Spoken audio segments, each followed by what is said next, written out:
Bonsoir, bienvenue en direct sur Public Sénat. Voici les titres du 22h ce soir. C'est une question majeure pour l'industrie et le redressement économique du pays. Comment améliorer la compétitivité des entreprises? Le gouvernement attend les conclusions du rapport gallois pour dévoiler ses intentions et d'ores et déjà, le quotidien Le Monde croit savoir ce que prépare l'Elysée. Selon le journal, les entreprises bénéficieraient d'un allègement du coût de travail de 40 milliards d'euros pour les transférer vers la CSG. L'Elysée précise ce soir que rien n'est acté. Analyse à suivre notre chroniqueur Jean-Louis Gombaud et invité ce soir l'économiste Daniel Cohen, auteur de Homo economicus.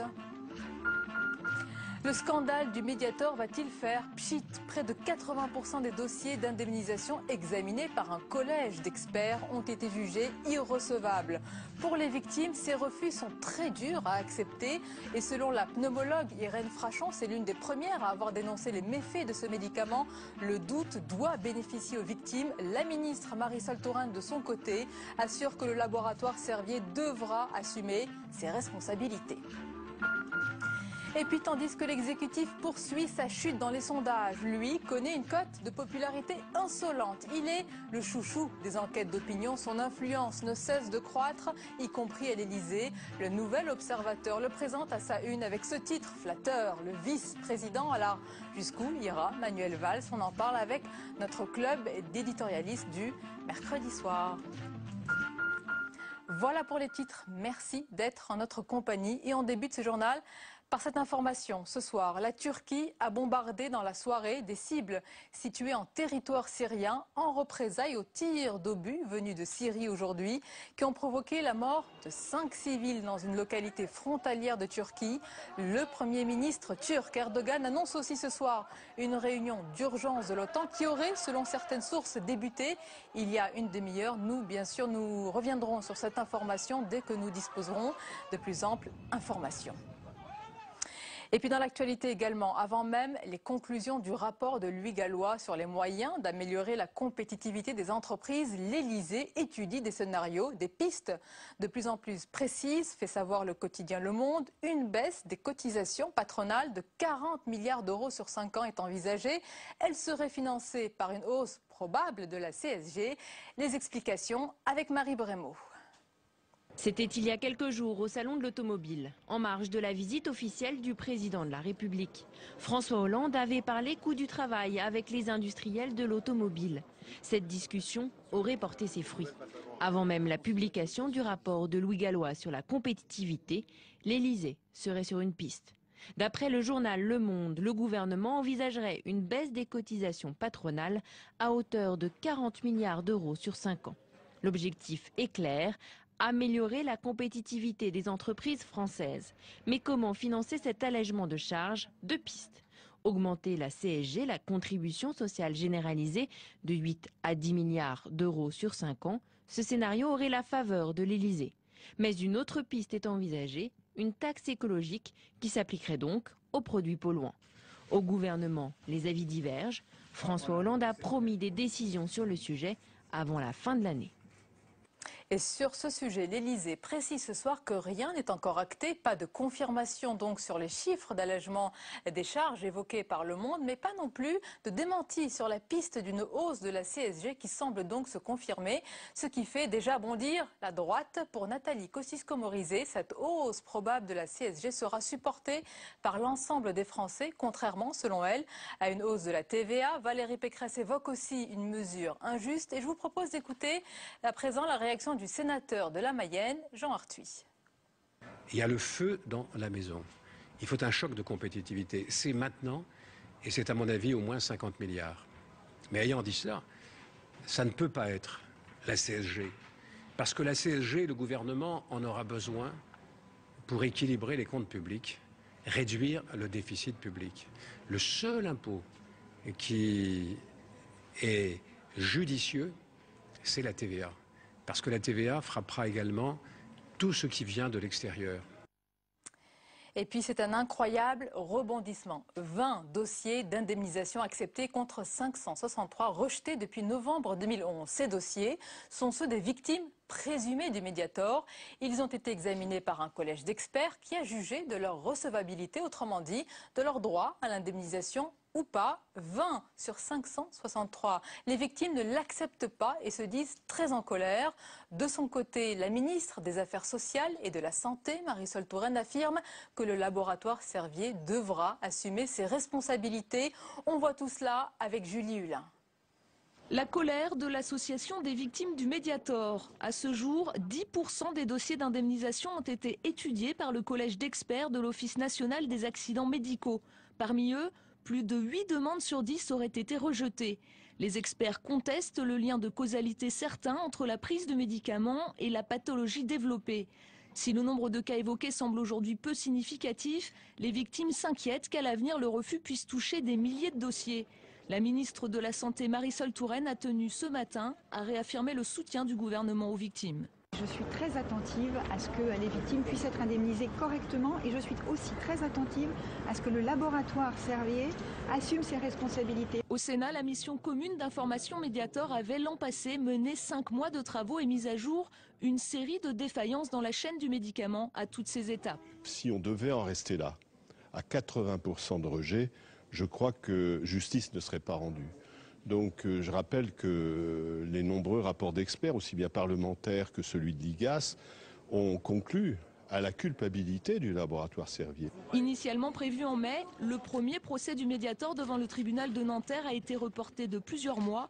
Jacques Servier est lui parallèlement mis en examen pour tromperie et escroquerie. Et à noter aussi que le Sénat a repoussé à 2015 l'interdiction du bisphénol A pour l'alimentaire. L'interdiction de ce composant chimique est maintenue au 1er janvier pour les biberons. Mais pour les autres contenants, comme les canettes de soda ou encore les boîtes de conserve, le Sénat reconnaît que le principe de précaution peut difficilement être imposé aux industriels dans un délai aussi court. Et puis J-1 avant les états généraux de la démocratie territoriale. 2 jours de débat au Sénat et puis à la Sorbonne, à suivre d'ailleurs sur notre antenne. Les élus veulent se faire entendre avant la nouvelle étape de la décentralisation annoncée par le gouvernement. Les communes, les régions, les départements, tous plaident leur cause et leur place aussi dans le millefeuille territorial. Et c'était le tour aujourd'hui, vous allez le voir, des intercommunalités dont les contours et les compétences suscitent, il faut bien le dire, toujours beaucoup de questions et de débats. Elles tiennent aujourd'hui leur convention à Biarritz. On voit tout cela avec Mounir Soussi et Camilla Campuzano. Un congrès à guichet fermé, pas assez de place pour les représentants des plus de 2500 communautés de communes, alors qu'une nouvelle étape de la décentralisation est sur les rails. Face aux départements et aux régions, ces élus n'ont pas l'intention de rester sur le quai.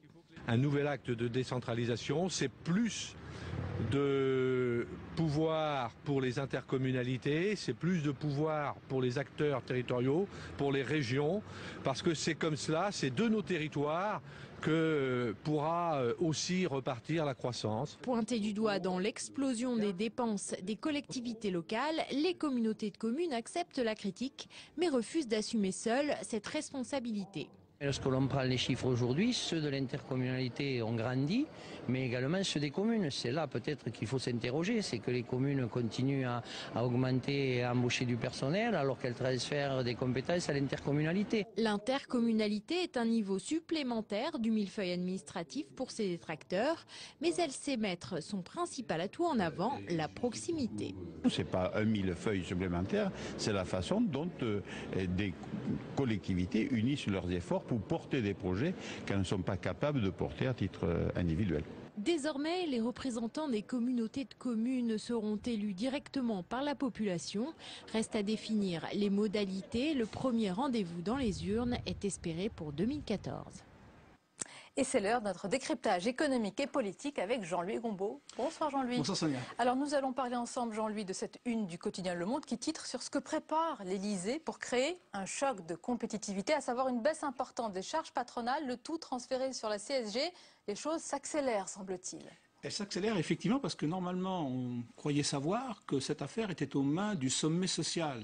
On devait discuter justement du nouveau financement de la sécurité sociale. À l'occasion de ce sommet social, la CFDT était très en pointe sur cette affaire et on s'aperçoit que le dossier est pratiquement bouclé déjà à l'Élysée. Et pourquoi ça se précipite? D'abord parce que du côté des entreprises, il y a eu un très mauvais accueil du budget 2013. Rien pour les entreprises, on augmente nos prélèvements, on ne fait rien pour nos problèmes, qui est d'augmenter le problème de la compétitivité. Donc ça, c'est aller très fort. Deuxièmement, demain, à 22h, on aura l'occasion d'en parler ici, l'INSEE va sortir sa note de conjoncture qui n'est pas bonne. Et effectivement, elle ne peut pas être bonne puisqu'il y a une augmentation des prélèvements. L'État baisse ses dépenses, donc la demande intérieure en France va stagner. Donc il faut absolument trouver un palliatif, une soupape vers l'extérieur, et ceci ne peut être trouvé que grâce à un surcroît de compétitivité. D'où cette idée, eh bien, on va baisser les charges des entreprises à peu près de 40 milliards, et à partir de là, on va évidemment, pour que la sécurité sociale ne manque pas de fonds, on va augmenter la CSG. Donc Jean-Louis, c'est une bonne nouvelle pour les entreprises, pour améliorer leur compétitivité. Est-ce qu'on peut chiffrer cette amélioration d'ores et déjà? Alors oui, on peut, je crois qu'on peut, à la louche, sur un coin de table, on peut évidemment chiffrer ce que peut représenter 40 milliards dans la compétitivité salariale d'une entreprise. En gros, ça lui fera baisser de l'ordre de 5% la masse salariale qu'elle distribue à ses salariés. Donc c'est un avantage compétitif qui n'est pas négligeable. Seulement, la compétitivité ne se résume pas au salaire. Par exemple, dans une entreprise automobile, dans le coût d'une automobile, c'est simplement... les salaires pèsent 15% à peu près. Donc c'est 5% de 15%. Vous allez gagner 2 à 3% en matière de prix. Dans le BTP, c'est un tiers, c'est la masse salariale. Donc vous allez gagner là aussi 1% peut-être de compétitivité. Donc ça va améliorer effectivement les choses, mais ça ne peut pas les améliorer de manière significative. Pour que ça améliore de manière significative, M. Arthuis, juste à l'instant, nous disait il faut 50 milliards. En réalité, il faut même beaucoup plus. Il faudrait carrément supprimer les cotisations patronales sur les retraites et la maladie. En gros, ça représenterait 10 points de CSG, ce qui relèverait la CSG de manière absolument spectaculaire. Ça la porterait à plus de 17% des revenus des salariés. Et Jean-Louis, cette piste de baisse des charges, donc transférée sur la CSG, ça rappelle aussi le principe de la TVA sociale, voté par la droite, abrogé par la gauche. C'est le même principe, mais pas le même moyen, semble-t-il. C'est le même principe, mais pas du tout le même moyen. Alors, cette TVA sociale devait rentrer en octobre, devait entrer en vigueur en octobre. Alors, quelle est la différence? La TVA a ceci d'intéressant, c'est qu'elle frappe l'ensemble de la consommation. La CSG ne frappe les revenus, mais elle frappe tous les revenus. C'est-à-dire que si vous augmentez d'un point la TVA, vous gagnez 7 milliards. Si vous augmentez d'un point la CSG, vous gagnez 11 milliards. Et évidemment, elle apparaît beaucoup plus juste puisque même les revenus du capital sont frappés, ce qui n'est pas le cas dans la consommation. La TVA a un avantage, c'est qu'évidemment, les marchandises importées sont soumises à la TVA. Donc, elles sont également taxées. La CSG présente, malgré la qualité de frapper tous les revenus, donc apparaissent plus justes que la TVA, elle a un inconvénient majeur, c'est que l'entreprise prélève directement sur le salaire votre CSG. C'est-à-dire qu'on va le voir sur le bulletin de paye. Et le porte-monnaie. Et le porte-monnaie, oui. C'est-à-dire qu'effectivement, on va le voir sur le bulletin de paie et sur le porte-monnaie. Alors évidemment, pour que l'entreprise joue le jeu, il faudrait qu'elle augmente d'autant votre salaire net, mais beaucoup d'entreprises, même s'il y a une loi, essaieront de profiter de cet avantage qui leur est donné pour ne pas le répercuter entièrement sur le salaire net. D'ailleurs, l'article du Monde dit bien, un écho de l'Élysée dit il faudra veiller à ce que le pouvoir d'achat ne baisse pas de trop. Donc il va quand même un petit peu baisser. Et deuxième chose qui est très importante, c'est qu'une partie de la CSG n'est pas déductible, c'est-à-dire qu'on peut augmenter de votre impôt sur le revenu. Donc on augmente votre CSG, mais malgré tout, vous paierez autant d'impôts alors que le salaire net aura baissé. Donc l'aspect social de la CSG, même si ça frappe les revenus du capital, n'est pas aussi évident qu'on le croit souvent. Et ce soir, ce sont encore des pistes. Donc nous verrons tout cela ensemble dès que ça sera confirmé. Merci beaucoup Jean-Louis. Et à demain donc pour évoquer ces chiffres de l'INSEE qui tomberont à 22h avec vous. Merci. Alors la suite du 22h, comme chaque mercredi, le club d'éditorialistes du 22h est à suivre. Dans le prolongement du drame des Chirolles, nous débattrons dans un instant de l'approche de la sécurité par le gouvernement. La sécurité, c'est un thème qui est éminemment régalien, présidentiel. Alors quelle est l'approche de l'équipe de François Hollande et en particulier du ministre de l'Intérieur Manuel Valls, que l'on retrouve à la une du Nouvel Observateur cette semaine avec ce titre flatteur, il faut bien le dire, le vice-président.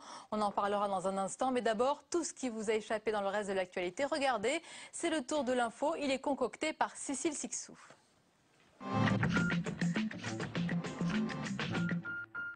Tirer les leçons de l'affaire Mera, voici l'objectif du projet de loi antiterroriste présenté ce matin en Conseil des ministres par Manuel Valls. Le ministre de l'Intérieur compte notamment élargir les compétences de la justice française. Elle pourra désormais détecter les Français partant s'entraîner au djihad au Pakistan et en Afghanistan et sanctionner la propagande terroriste sur Internet. François Hollande souhaite que le projet soit adopté avant la fin de l'année. Environ 1 millier de salariés de Sanofi ont protesté aujourd'hui dans les rues de Paris. Ils dénoncent les 900 suppressions de postes prévues par le groupe qui fait des profits. Le ministre du redressement productif Arnaud Montebourg était sur place pour apporter son soutien aux manifestants. Une entreprise qui réalise 5 milliards de bénéfices ne peut pas décemment organiser le démantèlement de ses laboratoires de recherche en France. Nous l'avons dit 1 fois, 2 fois, 3 fois à monsieur Wibarer, qui est le directeur général de Sanofi. Le matin, les syndicats ont claqué la porte des négociations avec la direction du groupe qui a refusé de retirer son plan de licenciement. Valérie Trierweiler sort du bois et fait son mea culpa. Dans une interview à Ouest France, elle dit regretter son tweet, une erreur selon elle qui promis ne se reproduira pas. Elle n'avait pas réalisé son changement de statut. Autre information, elle renonce à animer une émission sur D8, la nouvelle chaîne gratuite du groupe Canal+, pour laquelle elle était pressentie. Ce matin, elle a reçu le soutien d'Aurélie Filippetti, la ministre de la Culture, déplore qu'il soit si difficile pour elle d'exercer son métier. Le point de vue de Riss en une de Charlie Hebdo sur le Qatar. Après le PSG, le marché de l'art, les droits télé ou encore les banlieues, décidément ce pays aime la France. Il investit dans le tricolore. Enfin, il y a des domaines tout de même qui ne le séduisent pas.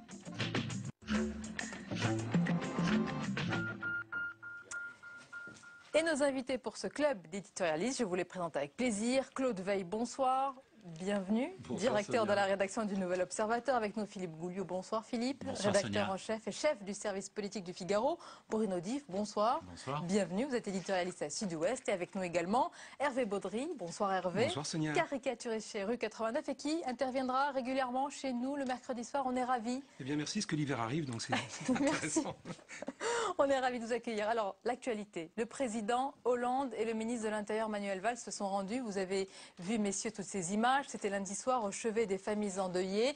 Quelques habitants ont interpellé François Hollande sur la réponse qu'il compte apporter à ce drame et plus généralement à une extrême violence qui se banalise. Le président a répondu par ces mots, sécurité, justice et réussite. 3 mots qui symbolisent, semble-t-il, la vision de ce gouvernement en matière de sécurité. Mais qu'y a-t-il derrière ces mots? Quels sont les tenants de la politique sécuritaire de l'équipe Hollande? Et toujours cette question du rapport de la gauche à la sécurité. D'ailleurs, cette question est-elle toujours légitime? On en parle avec vous. Messieurs, Philippe Gouliou d'abord, sur ces images, est-ce que cette démonstration dans le bon sens d'autorité était nécessaire à Échirolles? Ah oui, elle était tout à fait nécessaire. Alors évidemment, tout le monde a rappelé que ça évoquait le précédent de Nicolas Sarkozy à Argenteuil où il avait dit « on va vous débarrasser de la racaille ». Et c'est vrai que c'était très frappant. Mais cette démonstration d'autorité, elle était indispensable et d'autant plus indispensable qu'effectivement, la gauche est souvent accusée de mollesse, de laxisme.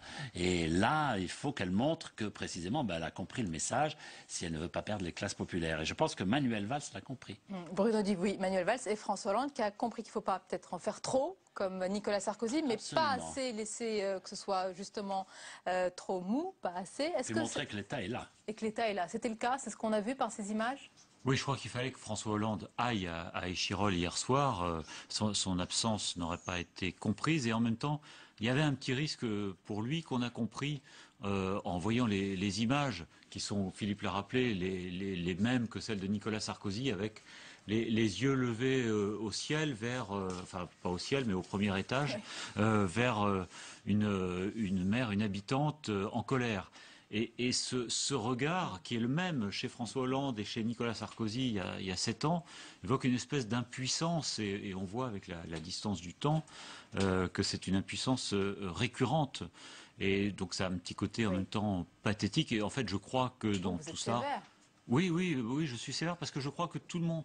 En fait, on se trompe en disant que cette histoire, c'est un problème de sécurité. C'est pas parce qu'il y aurait eu 10 policiers de plus que ce drame ne serait pas intervenu. Je crois que c'est tout simplement un problème société finalement. Oui, on va en parler en détail. De morale. Vous avez parlé peut-être du même regard de François Hollande et de Nicolas Sarkozy. En tous les cas, ce n'est pas les mêmes mots. François Hollande, sur place, a eu des mots qui ont appelé au calme, au rassemblement. C'était le message principal ce soir-là. Donc différent de ce qu'on a pu voir il y a quelques années. Il n'y en avait pas d'autres, mais moi, je trouve que ça vaut le coup de développer le parallèle, parce que vous évoquiez Argenteuil, moi je me souviens surtout du discours de Grenoble. Oui, bien sûr. C'est-à-dire, Grenoble, vous vous en souvenez très bien, un fait divers tragique, un braquage qui tourne mal, etc. Et Nicolas Sarkozy se précipite, surexploite politiquement l'affaire, déclare la guerre au crime, la guerre nationale contre le crime, annonce une flopée de lois. Au passage, se payent les Roms qui sont pour rien du tout dans le drame qui précédait. Et en réalité, c'est un tournant. On ne le savait pas encore, on s'en est rendu compte assez vite. C'était l'amorce du grand virage droitier sous l'influence du conseiller Buisson qui va amener Nicolas Sarkozy à pencher de plus en plus du côté des thèmes sécuritaires, à connotation xénophobe à l'approche de la présidentielle pour essayer de bordurer Marine Le Pen. Là, on a au contraire une gestion soft. On est dans l'empathie, on est dans le je vous ai compris. Il était évidemment le crime est tellement horrible, tellement hors norme, même je dirais qu'il est normal que le gouvernement et les plus autorités, comme on dit, se manifestent. Mais on n'a pas annoncé un nouveau projet de loi.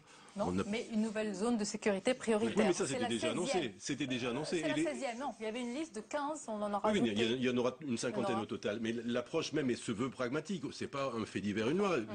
Le ministre de l'Intérieur avait annoncé déjà depuis déjà plusieurs semaines que les secteurs particulièrement concernés par une criminalité très enquistée, très enracinée, vont faire l'objet d'un traitement privilégié avec mise en rapport des effectifs de police, de justice, de gendarmerie, etc. Enfin, une stratégie globale d'offensive. Hervé Baudry a synthétiser les deux approches. Ça donne un caractère normal. On est très loin, même s'il est d'usage de faire une espèce de parallèle entre Valls et Sarkozy. Je trouve qu'on est, oui, bien sûr, mais je trouve qu'on est assez loin de la gestion Sarkozy de l'affaire de Grenoble. Oui, il n'y a pas eu les mêmes termes. Le Karcher, les mots n'ont pas été employés, en effet. Mais les images parlent d'elles-mêmes. Il n'y avait pas eu, à ma connaissance, de projet de loi annoncé après le passage de Nicolas Sarkozy à Argenteuil. Il faut rappeler qu'il était ministre de l'Intérieur. Il y en a eu sur beaucoup de faits divers. Mais c'est vrai. Voilà, Philippe Gouleux, la sécurité, c'est un sujet éminemment régalien, éminemment présidentiel. Donc on a vu François Hollande, on a vu Manuel Valls. Et la droite, notamment hier sur notre plateau, c'était Christian Estrosi qui dénonçait le laxisme, mais de Christiane Taubira. Oui, est-ce qu'il y a deux sons de cloche dans ce gouvernement ou est-ce que c'est la même fermeté qui est affichée par tous, justice et intérieur? Il y a eu deux musiques, notamment pendant l'été avec les interviews de Taubira. Alors ce qui était amusant aussi, c'était de les voir ensemble à Marseille, où ils ont montré leur détermination à agir de concert, à être très unis sur la lutte contre l'insécurité. Et ils ont dit qu'à Marseille, effectivement, on ne tolérerait plus de laxisme. On va voir, mais c'est vrai que Manuel Valls est un ministre qui plaît à la droite. Ça, c'est indiscutable. Et à la gauche aussi, puisqu'on le voit presque tous les mercredis ou tous les mardis, il a droit à son ovation, sa standing ovation par les députés socialistes. Mais il plaît et il gêne la droite d'une certaine manière, parce que ça aurait été très facile de pouvoir taper sur lui comme la droite l'avait fait autrefois sur Daniel Vaillant ou d'autres. Là, ils ne peuvent pas. Donc évidemment, ils choisissent Christiane Taubira, parce que Christiane Taubira a un profil plus droit de l'homiste. Personne ne va soupçonner Manuel Valls d'être droit de l'homiste. Christiane Taubira tient un discours qui probablement, j'allais dire, ferme les choses du côté gauche de l'échiquier politique. Donc elle est très pratique pour ça, pour la droite. Ils s'en donnent à cœur joie. Bruno Dive, est-ce que la gauche est au clair dans son rapport, on en a souvent parlé avant, avec l'autorité, avec la sécurité? Et est-ce qu'aujourd'hui, il y a une ligne claire à l'Élysée qui pilote évidemment ce sujet régalien sur la sécurité? Est-ce qu'il y a une vision, une ligne? Est-ce que de ce qu'on a vu, les Roms, Amiens, les violences urbaines jusqu'aujourd'hui à Échirol, est-ce qu'on sait comment on réagit? Je crois que c'est Manuel Valls qui donne aujourd'hui la ligne du gouvernement là-dessus, et c'est une ligne en effet plutôt, qui rompt avec l'angélisme qui était traditionnellement reproché à la gauche jusqu'à ces dernières années. En même temps, je crois que les choses sont... En effet, on n'a pas beaucoup entendu, on ne sait pas très bien quelle est la pensée, la vision de François Hollande sur ce sujet. Quant au gouvernement, avec Christiane Taubira, il y a toujours eu, surtout avec les gouvernements de gauche, une espèce de de partage des rôles entre le ministre de l'Intérieur, plus sécuritaire, et le ministre de la Justice. Ça remonte. On n'a pas oublié Defer et Badinter, plus récemment Chevènement et Elisabeth Guigou. Entre Pasqua et Méhaignerie à l'époque aussi. Il y a le gouvernement de gauche, mais aussi à droite, c'est vrai. C'est un grand classique. Et là, je me demande si quand même les choses sont pas un petit peu plus compliquées. Si Manuel Valls incarne authentiquement un discours, disons, pour résumer, authoritariste de gauche. Il se réfère d'ailleurs très souvent à Clémenceau. Christiane Taubira. Il semble être l'héritier, voilà. sur ce et terrain. Christiane Taubira, finalement, on la connaît pas encore très bien. Elle a pris position sur certains projets de loi de Nicolas Sarkozy sur les peines planchées, par exemple, voilà, qu'elle veut abolir. Je suis pas sûr qu'elle soit non plus la personnalité laxiste qu'on veut bien dire. Enfin, il faut attendre un peu pour juger, mais on n'est pas très au clair. On est un peu dans le jeu de rôle, en effet, ça a été dit, mais ce qui est... La droite, très très tôt, a décidé de faire de Christiane Taubira sa cible privilégiée. Et c'est vrai qu'elle s'y est prêtée par quelques maladresses. Mais le tout carcéral... Par exemple, je vous rappelle que la loi qu'elle veut faire appliquer en limitant le nombre d'incarcérations et en ayant davantage recours aux peines de substitution, aux bracelets électroniques, etc. Voilà, mais tout ça, c'est une loi qui a été votée, rédigée sous Rachida Dati et votée sous Michel Alliot-Marie. Il ne faut quand même pas l'oublier. Donc là aussi, il faut se méfier des gesticulations dans tous les sens. Elle n'est peut-être pas la droite lobbyiste bellante qu'on le dit, et les ministres de la Justice de droite se sont rendus compte aussi que bourrer les prisons de gens pour 3 mois ou à l'école du crime et du vice, c'est pas forcément non plus, du point de vue de la sécurité publique, une solution géniale. Moi, ce que je trouve intéressant dans le personnage de Valls, c'est la façon dont, en effet, au fond, Hollande n'a même pas besoin de définir une politique pénale. Il a choisi Valls. Elle est déjà et tout incarnée était dit. par cet homme. Par la façon dont il parle, par la façon dont il se tient. Vous avez mis à la une avec absolument. Un titre flatteur, il est en train de prendre une place ne d'autant cesse plus de croître. considérable dans le dispositif que le gouvernement, sur le terrain économique et social, va quand même vers des mois très très très difficiles. Donc il ne peut pas en plus se permettre d'être attaqué sur la fermeté de l'ordre républicain. Et Valls, c'est ça. Il incarne ça, et pour le moment, il l'incarne de manière telle, en effet, qu'il ne donne pas prise à l'opposition. À la gauche. On rappelle qu'à la gauche est trop contente. La gauche est trop contente, trop soulagée d'être dédouanée du péché de laxisme, si pour avoir convaincu que ce soit un péché. Valls aurait tenu ce discours dans les premières années du gouvernement Jospin. Il n'aurait certainement pas eu le même succès. Il aurait peut-être même été conspué. Il faut se souvenir des réactions que suscitait Jean-Pierre Chevènement quand il parlait des sauvageons. Il était... Il a dû se justifier sur ce terme. C'était les hauts cris sur les bancs de gauche. Entre-temps, je pense qu'il y a eu un changement majeur, c'est que la gauche dirige des grandes mairies. Et ce sont les socialistes municipaux, je dirais, sous l'impulsion précisément de Valls, de Rebsamen, de Collomb, qui finalement a contribué à cette évolution du Parti socialiste. Alors jusqu'où il va aller? Parce qu'il est à la tête d'un ministère régalien. Avant de parvenir, avant lui à cette place, il y avait Clémenceau, Chirac, Sarkozy, qui sont arrivés après où on sait. François Mitterrand. François Mitterrand. C'est un chemin tout tracé. Il est très ambitieux. Il n'y a jamais de chemin tracé en politique, Bruno Dive. Il est très ambitieux. Mais il gravit rapidement l'escalier du pouvoir, une chose est sûre. Oui, ce qui va être intéressant, c'est de voir. Valls est un homme seul au Parti socialiste aujourd'hui. Il le sera de moins en moins. Voilà, ça va être intéressant. On peut considérer on peut penser qu'il va avoir quelques troupes et quelques ralliements, notamment au sein du groupe parlementaire qui chaque mercredi l'ovationne aux questions d'actualité. Cette couverture ne va pas lui faire que des amis. Mais regardez le chemin parcouru en 2007-2008, je ne sais plus, quand il fait le bouquin avec Askolovitch, Martine Aubry lui montre la porte. Oui. Tu n'es plus des nôtres. Il voulait débaptiser le Parti socialiste, en économie il était blairiste, etc. Il était suspect de vouloir il était contre l'ouverture l'allongement le report de l'âge de la retraite. Enfin, il faisait tout ce qu'il faut pour se faire détester dans les congrès. Et en même temps, il semait dans l'opinion l'idée, je ne suis pas un socialiste comme les autres, moi je suis un novateur, je ne suis pas enfermé dans les vieux dogmes. Une autre étape, et c'est Hervé Baudry qui nous le montre avec son dessin, Valls, futur Premier ministre qui veut parier. On voit la porte d'un club de handball. Et donc, là, c'est pas des paris illicites. Mais justement, en 2009, il manque d'être viré du Parti socialiste. Il se présente à la primaire. Il sait qu'il n'a aucune chance. Il fait 5%. Le soir même, il se rallie à François Hollande, devient l'incontournable de la campagne Hollande et joue un rôle majeur dans sa victoire. Et aujourd'hui, il est dans le dispositif Hollande. Mais est-ce qu'on n'en parle pas trop comme un possible successeur de Jean-Marc Ayrault, souvent dans les médias. Ça, évidemment. Mais bon, pour l'instant, la succession de Jean-Marc Ayrault n'est pas tout à fait ouverte. Alors, il se place pour l'avenir. c'est vrai qu'il fait partie de ceux qui sont très crédibles pour Matignon. Et il n'y en a pas tant que ça. Lui en fait partie, indéniablement. Alors là aussi, ça ne va pas lui faire que des amis. Un entretien très intéressant avec Gombault sur la réforme du financement de la protection sociale. Quel est le premier qui a dit la France a un problème de coût du travail, il faut réformer le financement de la protection sociale? Mais Claudel, souvenez-vous, lui, il défendait plutôt la TVA à ce moment-là, à cette époque-là. C'était pendant le débat des primaires. Sur le fond, je ne suis pas sûr qu'il ait changé d'avis. En plus. Bruno Dive. Oui, Manuel Valls, je dirais, a une bonne tête. La succession de Jean-Marc Ayrault n'est pas ouverte, c'est encore loin quand même. Ça sera sans doute pas avant 2014 au plus tôt.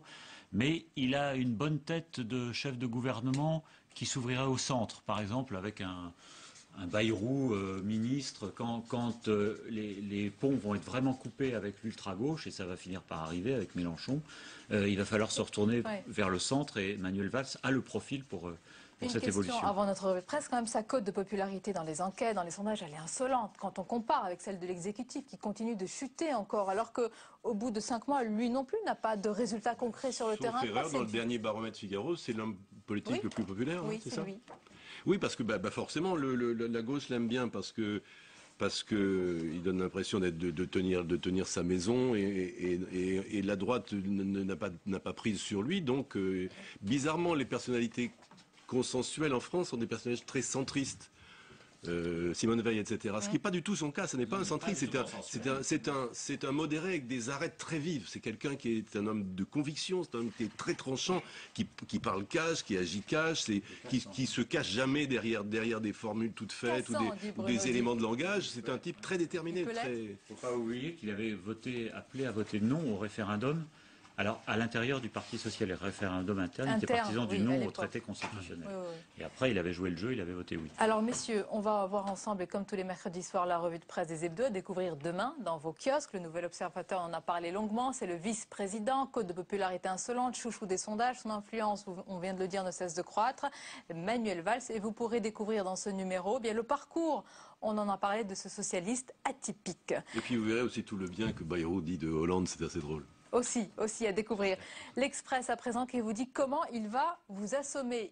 C'est François Hollande et le coup de matraque, ce sont les impôts. Tout. L'Express vous dit tout sur le choc fiscal et c'est très intéressant comment y échapper aussi. Et puis Le Point qui dénonce la folie au Bobard et pointe du doigt ceux qui trichent avec le réel. Alors, qui sont-ils? Il s'agit de Jean-Claude Trichet, Angela Merkel, Mariano Rajoy, Mario Monti, Pascal Lamy, tous dans le même sac selon l'hebdomadaire Le Point. Autre question, c'est comment repérer... Le pape n'était pas libre cette semaine. comment se repérer entre fausses promesses, vrais mensonges et solutions qui fâchent? C'est le dossier du Point. Enfin, Paris Match qui consacre sa une au mystère